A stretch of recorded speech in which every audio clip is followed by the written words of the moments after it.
Hari Minggu, hari Senin, Selasa yang biasanya ikannya banyak, ngumpet semuanya. Kurang ajar ikan. Udah mulai maki-maki ikan.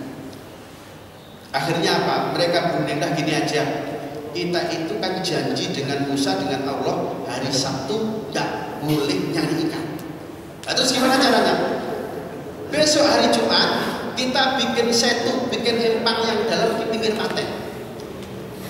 Kita nggak usah kerja ke laut nyari ikan. Lah Sabtu pagi itu kan biasanya ikannya ngeledekin kita di pinggir laut. Pas kita berangkat ke sinagog, ke masjid, kita buat kanal yang menghubungkan empang dengan laut. Kalau airnya masuk ke empang, ikan-ikannya masih ngikut. Jadi liciknya Yahudi yang ingin nipu Allah itu sudah kelihatan dari sini.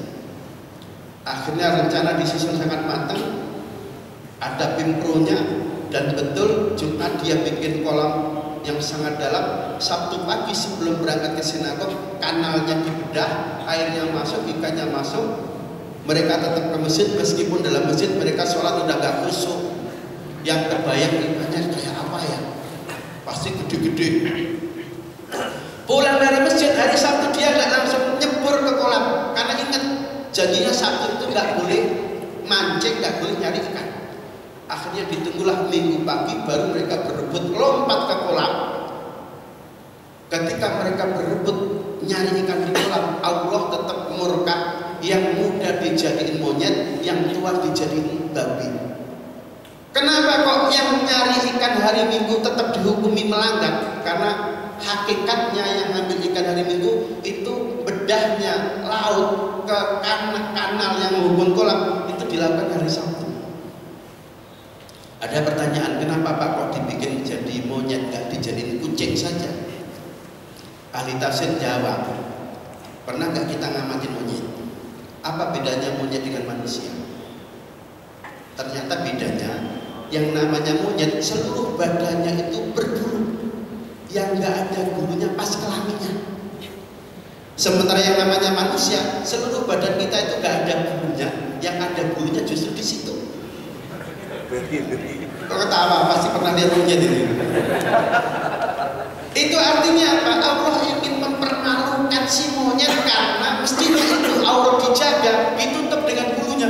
Justru bulunya nggak nutupi kemaluannya. Ingin merendahkan martabat si monyet itu. Alasan seperti itu kata Mufassir. Setelah mereka jadi monyet sehari, 2 hari, 3 hari, baru hari ketiga Allah kirim angin yang sangat panas. Begitu panasnya angin itu, ketika menimpa badan mereka, badan itu laku seperti kayu yang dimakan api bakar. Seperti itu. Jadi ini pernah menimpa kaumnya Nabi Musa, hanya gara-gara mereka mestinya ibadah, mancing nyari ikan itu jadi monyet. Coba kalau umat Islam juga sanksinya begitu, mestinya Jumatan dia nggak Jumatan malah mancing, pulang-pulang jadi monyet. Insya Allah masjid-masjid itu nggak ada yang sekali, semuanya Jumatan. Gara-gara mancing nggak jadi monyet, meskipun hari Jumatan dia tetap nekat dia nyari ikan. Meskipun muadzin sudah mengumandangkan azan.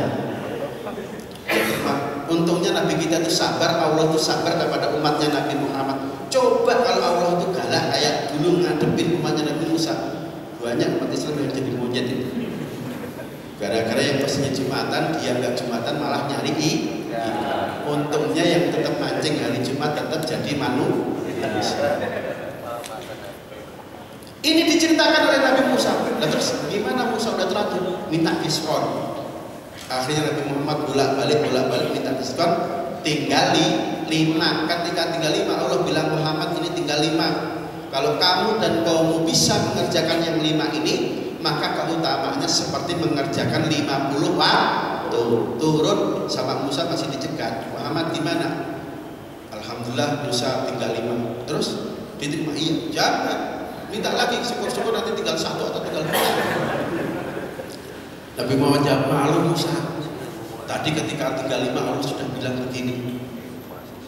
Akhirnya selesai. Dan sebelum Nabi turun, Nabi Muhammad masih nanya Musa, saya mau nanya apaan? Orang yang paling beruntung ketika menjelang sakaratul maut kan kamu. Maksudnya dulu pada waktu kamu akan dicabut malaikat Israel itu kan datang bilang, Musa, saya akan nyabut nyawamu. Dalam posisi Israel ini menjelma menjadi laki-laki yang gagah. Apa kata Musa? Lo siapa? Tonjok itu malaikat sampai matanya itu copot. Ini hadis sahih dan diketemukan dalam Al-Bukhari. Ketika malaikat ditonjok, matanya hampir copot, malaikat tarik, nemuin Allah, ya Allah, saya nyerah ngadepin umatmu yang satu ini, Nabi Musa. Kenapa? Dia mau saya cabut nyawanya, malah saya ditonjok. Kamu salah, kata Allah. Salah gimana? Mestinya kamu temuin Musa baik-baik, bilang baik-baik, Musa, kalau kamu ingin mendapatkan nikmat yang sebenarnya bisa ketemu dengan Allah, syaratnya rohmu harus lepas dari raga. Begitu caranya. Jadi Allah ngajarin ke Israel dulu. Baik ya Allah, saya turun lagi. Nah, setelah turun menjadi manusia pura-pura sopan. Nemuin Musa. Assalamualaikum. Salam. Siapa? Aku Israel. Ngapain? Masih minta ini Musa. Saya disuruh Allah untuk nyambut nyawamu karena kata Allah, kamu itu nggak bisa dekat dengan Allah, nggak bisa menikmati indahnya Allah sebelum rohmu lepas dari kita. Oh begitu ya? Nggak bisa ditunda? Nggak. Ya udah, kalau mau nyambut nyawamu, tolong nyambutnya yang pelan-pelan. Jadi Musa nawar ini ke Israel. Akhirnya dimulailah prosesi penyambutan itu sesuai permintaan Nabi Musa. Israel nyambut dari arah kepala. Kalau nyawa itu dicabut dari arah kepala, maka dari ujung jari kaki itu nanti yang awalnya anget menjadi dingin.